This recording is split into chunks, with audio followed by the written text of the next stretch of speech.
جذبات معلوم ہوا ان کی زندگی کی ابتدا سے آپ ان کی شریک حال، تو آج ان کے آخری تدفین تک۔ جاوید میرا خیال ہے کہ ان چند افراد میں سے تھا جو کہ سچ بولنے والا، انصاف پسند اور حق کی بات کرنے والا، بہت ہی دھیمے قسم کا انسان، پیار کرنے والا انسان، لیکن اس کی دل کے اندر جو سچائی تھی اس نے مجھے اپنی طرف کھینچا۔ اور جب فوجیہ کا قتل ہوا تو میں بطور ایک رپورٹر کام کر رہی تھی ڈان اخبار میں، وہاں میں نے جاوید کو پہلی مرتبہ دیکھا اور میں بہت متاثر ہوئی اس بات سے کہ ایک شخص جس کی بہن قتل ہو گئی ہے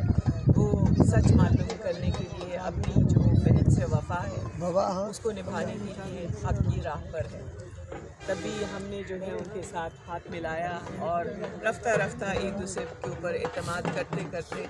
اس منزل تک پہنچے جب ہم نے ارادہ کیا کہ ہم اپنی زندگی ساتھ گزاریں گے۔ میرا جو شریک حیات بنا، میرا خیال ہے کہ میری زندگی کی سب سے زیادہ خوش قسمتی،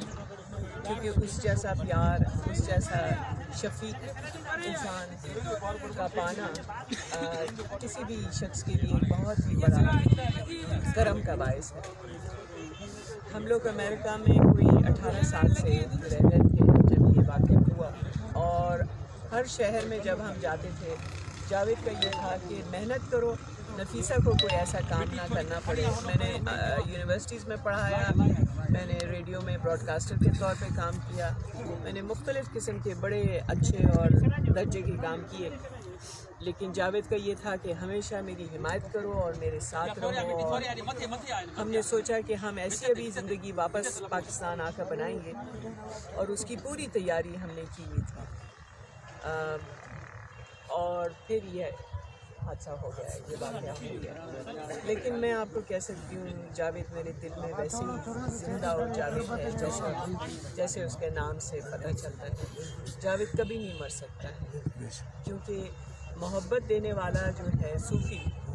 وہ ہم سب کے دلوں میں ہے۔ اس کے لیے ایک ہی جملہ ہے، سدائیں گڑھ، سدائیں گڑھ، سدائیں گڑھ۔